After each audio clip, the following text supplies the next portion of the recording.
Coming up on American Medicine Today, most Americans are coming to the conclusion that it's time to impeach Joe Biden. Judd Dunning joins us to talk about the list of Biden family felonies, along with 13 and a half reasons why not to be a liberal. Then, at only 18 years old, Sarah is unusually young to suffer with back pain, leading many to doubt she had any pain at all. Thanks to Dr. Bonati and his patented procedures, she is looking forward to her new life as a college student, pain-free. Finally, Dr. Bonati discusses spine-related pains caused by older age. What happens to our body as it degenerates? And is there any way to relieve the pains associated with getting older? Find out coming up on American Medicine Today. Featuring cutting-edge science and medical innovation, touching personal stories of recovery from pain, along with political, social, and healthcare issues plaguing our nation. This is American Medicine Today, brought to you by the Bonati Spine Institute and Alfred Bonati, MD. Welcome to American Medicine Today. I'm Kimberly Bonati alongside Ethan Youker and world-renowned orthopedic surgeon Dr. Alfred Bonati. So many Americans are finally realizing that it's time to prosecute Hunter Biden, impeach Joe Biden, and finally end the corrupted reign of the Biden regime once and for all. Joining us to discuss is Judd Dunning, media host, conservative writer, comedian, and author of 13 and a half Reasons Why Not to Be a Liberal. Thank you for joining us, Judd. Oh, a great pleasure. Thanks for having me back. Thank you so much. So the big news, obviously, the whole Hunter Biden plea deal. What was your reaction? Listen, I think the most important thing for America is the eyes are upon us. I mean, the deconstruction of our image in the world is so intense under Biden. I watch Australian television, I watch British television, I watch around the world. So I think the most important thing that's going to happen is how is the House of Representatives, how is our consolidated right, regardless of the people that were actually intricated in this laptop. There's a reason that the laptop didn't come forward. If you go to Marco Polo and you look at the Hunter Biden laptop in depth, there's 634-page review of it, the 449 potential crimes toward Hunter, the 7 toward President Biden, which they've broken down in great length. The biggest thing is what are we going to do regardless of the outcome? Because I think America's getting tired. We're like, what? There's a moral relativism. What does it matter about these charges? But what matters is that we keep pressing forward. And once they throw out these the gun charge and the tax charge, where do we go next? And how do we continue our full court press? Because this is my article. This isn't about revenge toward Trump. This isn't about Nixon or Clinton or the next president. It's about how are we acting in our justice system, even though our justice system is flawed and broken right now. So I think that's the biggest issue at hand. And there's some other serious charges in that. So that's how I frame this, is what are we going to do in the world stage now with this information? Well, it seems like if we just keep giving him a slap on the wrist, I mean, why bother? I mean, they totally annihilate Trump, or at least they tried to. And then there's always an excuse. Oh, well, he was on drugs. Well, so what? Take responsibility for yourself. That isn't a get out of jail free card, or, well, at least not for most people, only for him. Your last name is Biden, it is. Yeah. We've definitely got a really calcified elites structure. We've got bifurcated justice since the George Floyd riots. We've seen the DOJ and the FBI and the IRS all go to the greatest lows ever since Obama forward. We were targeted during the IRS thing. I got audited like 3 or 4 times. My wife was joining like every conservative Tea Party. She just went mad, like joining all these things. And we suddenly got audited 3 times in a row. I've been on both sides I've been targeted here in Los Angeles. This stuff is real. It really happens. But you know what? America, we can't get tired. We can't relent. We are the right. We are the bootstrap good Americans. We have moral Judeo-Christian values. We saw under Trump that what we thought wouldn't come back ethically in America came back in 3 months. Yes. So we have to remember the fresh reset that we got under Trump. Somebody who was outside lifetime politics, who had enough money he didn't have to be a corrupt globalist, working with China, working with Ukrainian oligarchs to the tune of $11 million to keep them from getting prosecuted. I mean, we have direct lines from this Capitol, money laundering, what they call layering, that the Biden family is definitely, corrupted. And Hillary was thrown out And she wasn't elected, right? Because she was unethical. The general consensus on the left and right, she was too unethical. This family is more unethical now. And now it's proven. This is a linchpin in our society. Yeah. This Hunter situation it's a serious moment for us. So what are we going to send forward in the ethos of America? Give the big guy his cut. Here's what I find interesting, Judd, is that, if anyone else, if I, wasn't supposed to have a weapon and I went out and got one illegally and, the list goes on of all the things that Hunter did, I would be in prison right now. Most of us would. Somehow, as Kimberly said, he gets a slap on the wrist, he gets a sweetheart deal, yada, yada. Let's shift focus to the president himself. The same thing they're going after Trump for is the same thing Biden essentially did. Of course, people that, hate Trump are going to say it's not the same situation at all. And maybe it's not. But from my perspective and the optics of the whole thing, it's exactly the same thing. So the fact that it's like, oh, we don't mind what the president did. Let's go after this guy. Orange man bad. Let's keep him from ever running again. It's just such a, what do they call it? A two-tiered, and a double standard, but a two-tiered justice system. How are we standing idly by letting this happen? Great point. And let's put the plea deal into context. Michael Flynn was prosecuted for the same offense that Andrew McCabe was excused for. Donald Trump was being prosecuted for the same offense that Hillary Clinton was excused for. Derek Chauvin was convicted for violating George Floyd's rights, yet Michael Byrd got a commendation for killing the unarmed Ashley Babbitt. That's all happened in a short amount of time in the American justice system publicly, right? So we're aware of this. So, I'm mirroring to you. We need to remind everybody in public how often the bifurcated justice system is happening. That's our biggest defense. We need to keep reminding rationalists. I always say to people are like, oh, Judd, you're a hardcore conservative. I'm not a hardcore conservative. I'm a Republican small government rationalist, not a radical. And that means I'm just looking at the facts of what's going on. So, but now, all that being said, a president's son, he can get a pass very easily. But what are they going to do? But you're right. There's so many examples of other people being thrown in jail for lesser offenses. Unless you have a situation where the responsibility is being accountable, then we will continue talking and the left will continue laughing at us. The fact that they practically create no laws, they strip the Constitution from every right for the citizen, they create an invasion on the government, and they leave the rats inside of institutions that they are agencies or things like that they control population. These people, they need to be accountable of their actions. And the obligation of the citizen is make them accountable. Yeah, that is the title of my article, Prosecute Hunter, Impeach Biden with Justice, Not Vengeance. My point is, I agree with you 100%. It doesn't matter as much. It doesn't matter what the outcome is, just because we're tired. They wore us down the pandemic. There's 4 ways that the left discourages people, right? Trumpism, Vaxism, climatism, right? And one other, racism. So they wear us down with bigotry, et cetera. They obfuscate, they dissuade, they 24-hour news cycle. The biggest thing that's in here is there's 500,000 children sex trafficked or trafficked daily in America, and the victims abused 5 to 15 times daily. If you look at Hunter Biden's laptop, there are so many violations, according to Marco Polo, about his behavior with women across state lines. Where's the leftist outrage? Where is any of the Me Too movement on the left? They don't really care about women, trans, immigrants, or people of color. All they care about is power, and that is their hypocrisy. That's true. We'll have you on again to talk more about this double standard and what we can do to try to right these wrongs. Thank you, Judd Dunning, for being on the program. Thank you all. Wonderful conversation. Take care. God bless America. Make sure you stay tuned. Coming up after the break, a story of recovery.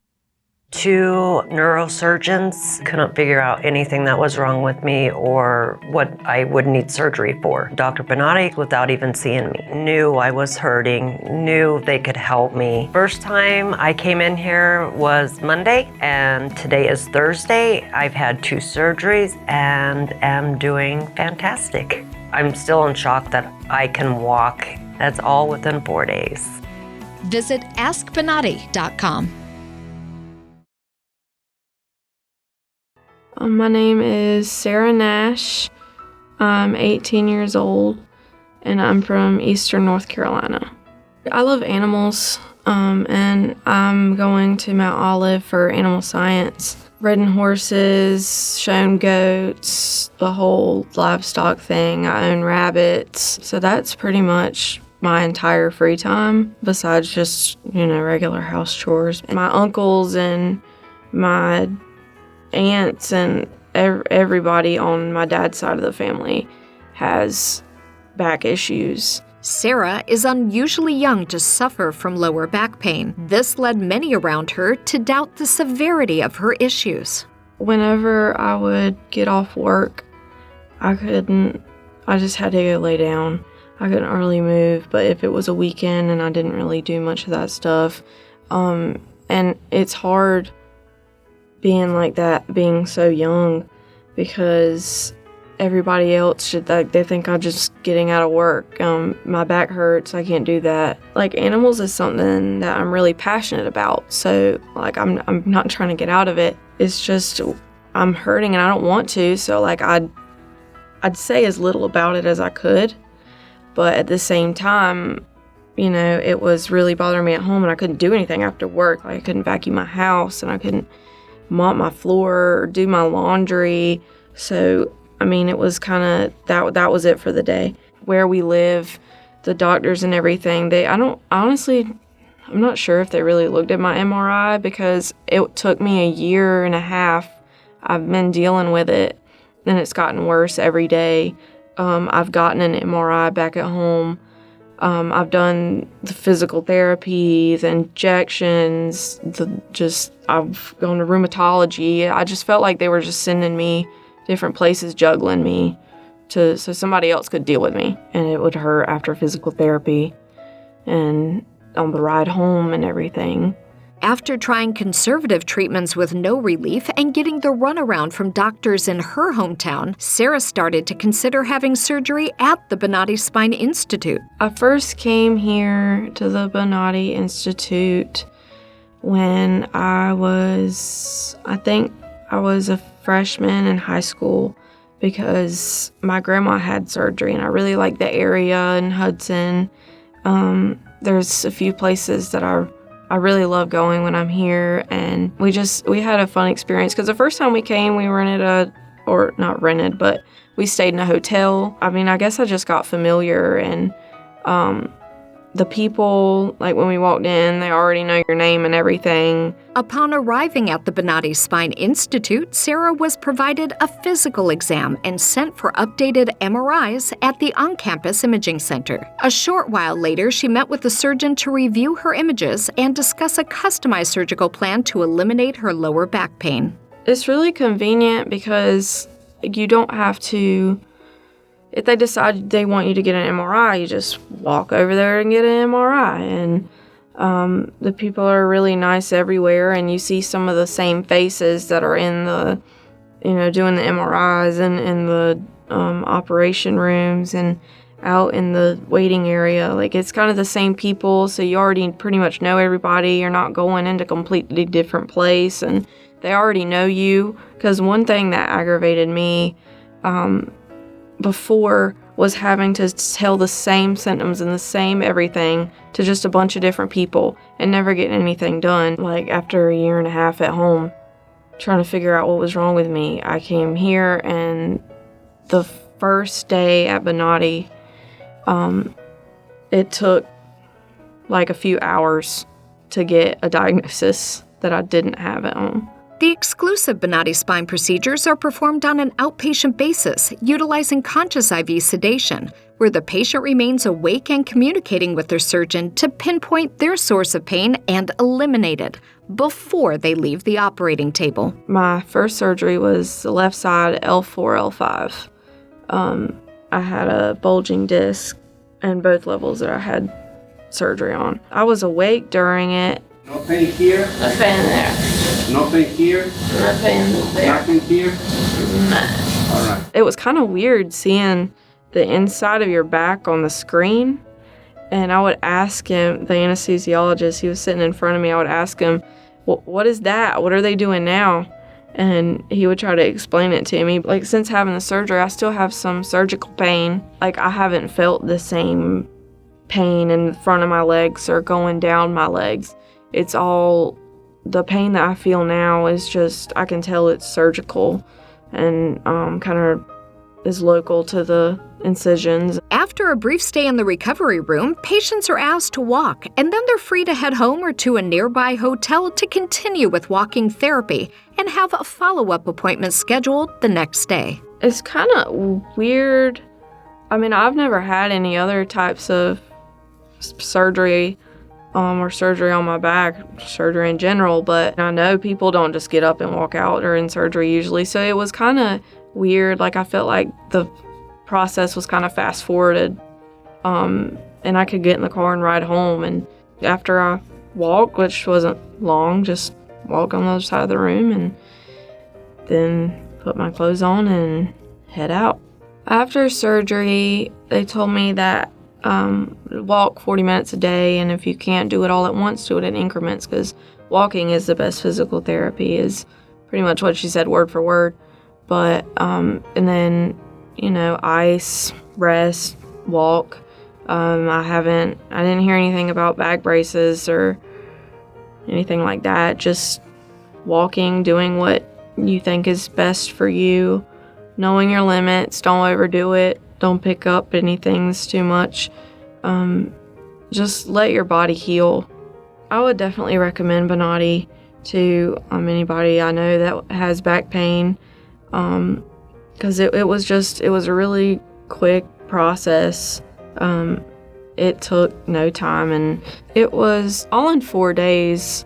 I got a diagnosis and the surgeries, and I can already tell, like, I'm recovering pretty well. I can get up better already, and it's only been 4 days.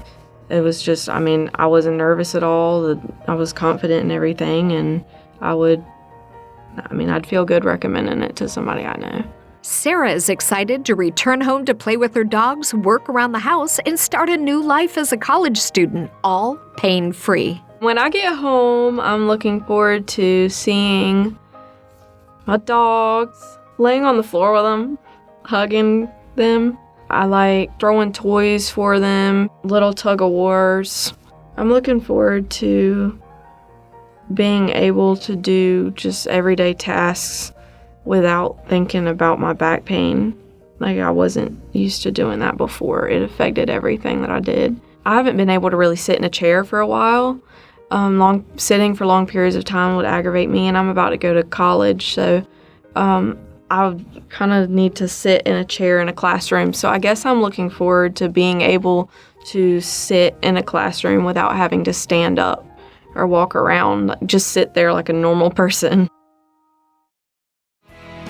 For more stories like these and the rest of our program, check out American Medicine Today, featuring cutting-edge medical and science innovators, previous surgical guest of the Bonati Spine Institute, and a medical professional's insight on political issues plaguing our nation. American Medicine Today, Sunday 6 p.m. and Wednesday at 2:30 on NTD television and other streaming platforms.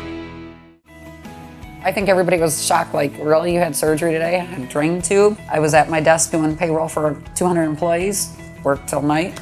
Got up, went to bed. Actually, the recovery was great. I really immediately felt the difference. I was able to go back to work within a couple of days. The progress after each procedure was amazingly good. The recovery, all told, has been phenomenal. I went in there at 10 o'clock, got operated on. At 12 o'clock, I was walking out on my own. We went to the Bonati Institute, and that was the turning point in my life. This type of surgery is so much more advanced, and the recovery time is so much less that it's just a no-brainer. If you've got pain, go to Bonati. The surgeries that I had, actually, I recovered very easily from, I would say. I actually went to work the following afternoon. That afternoon, when it was done, I actually felt so much better already. 6 days after surgery, I was back in the gym, slowly but surely working my way back to fighting, back to basically 100% of fighting, you know. So 6 days, and everybody was in awe. Like, didn't you just get out of surgery? I'm like, yeah, I feel great. I was rolling with everybody, and I'm in the advanced class. First time I came in here was Monday, and today is Thursday. I've had 2 surgeries and am doing fantastic. I'm still in shock that I can walk. That's all within 4 days. Bonati succeeds where others fail.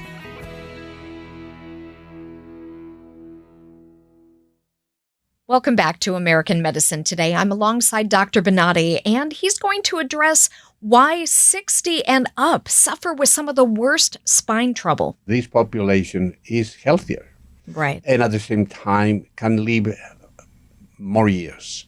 Mm-hmm. In the process, you have a constant insult to the cervical spine, Yes. the thoracic spine, and the lumbar spine. Imagine that you are in a big city and then you are in a rush, you walk on the city and you step off a curb and you twist your back. But the problem is inside of the spine, the twist create a small, tiny, little inflammatory process. Mm-hmm. That inflammatory process there, if it is very minimal, may disappear. If it is a little bit bigger, that becomes a scar. Okay. And if that scar remains there, the vascularization of that area start to allow it to grow and transform that one in cartilage.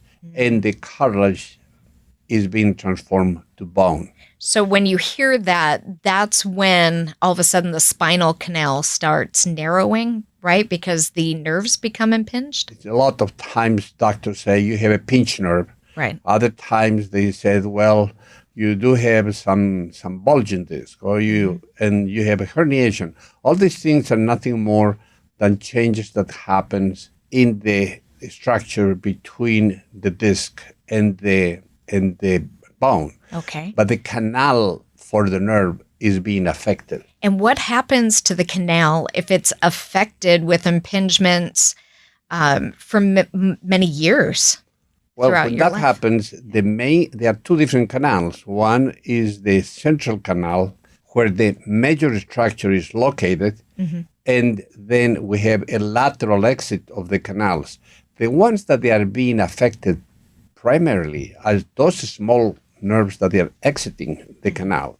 And when that happens, those nerves are under pressure. That pressure is what you feel, and each pressure and each nerve creates a different type of a path where it's going to hurt. Yes. For example, if you do have a nerve that is going to affect on the neck, between the 6th nerve, but the 6th nerve is going to give you pain on the neck that is going to go to the shoulder, to the front of the arm, side of the forearm, and it's going to get on the thumb and the index finger.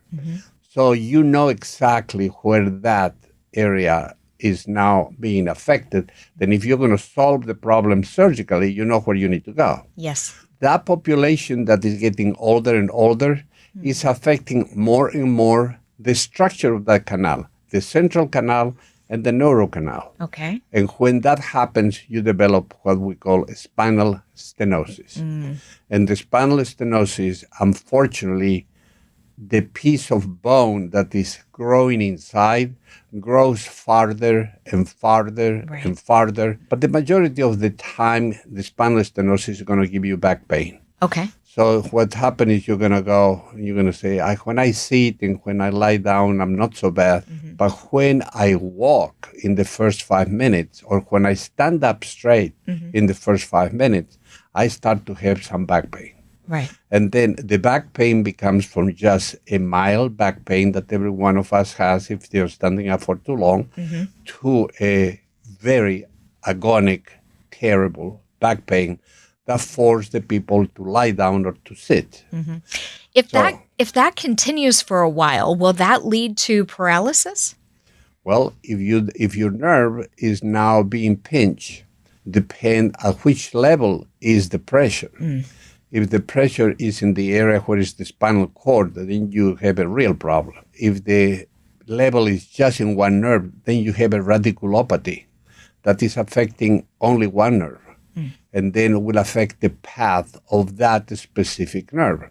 So you know exactly which nerve is being affected. But when affect the spinal cord, you become now with a situation that if it is very bad, you become paralyzed. Yeah. Now, if it is not a situation that is very bad, you start to have then bizarre type of symptoms because it's several type of nerves being affected. Okay, but when it's a radiculopathy, you know immediately what nerve is the one that is affected and what you need to do about it. And so your procedures help those in that 60 and up age group, correct? Well, the idea is that the majority of the population is getting old, and I'm talking about around 80%, are going to have spinal stenosis. So imagine the enormous amount of population that is in the country right now, suffering, that they cannot walk normal. So if you start to talk about these people, the answer is, oh, I'm getting old, I cannot walk well. Or using devices like canes or using and walkers. Canes, or using walkers. Those little driving machines. And that is progressive. In the beginning, what happens is you walk and you get tired first. Then you walk and you start to have that the legs fail. So you walk certain distance and you sit. And then you start to have falls. And those falls sometimes are very deadly. Yes. So some other times you break your hip or you break your wrist and things like that. But the important thing is that the techniques today that they are at the Bonati Institute will correct these problems. And we will look like we are creating a miracle. And it's nothing beyond that. Is that you are creating and solving a mechanical problem. Correct. And that is what I resist all the time when I see techniques that they think they are going to do a fusion.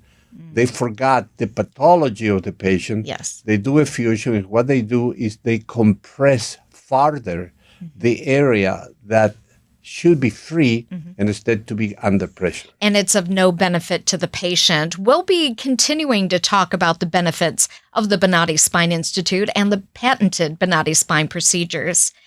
Thank you for watching American Medicine Today. If you have any comments or questions, contact us at the numbers below. Or you can tweet at Dr. Bonati using the hashtag American Medicine Today or hashtag AMT. We would like to hear from you. Starting September 9th, American Medicine Today will be switching platforms so that we will become more accessible to our audience. Please watch for us on YouTube and Rumble. We appreciate your continued viewership.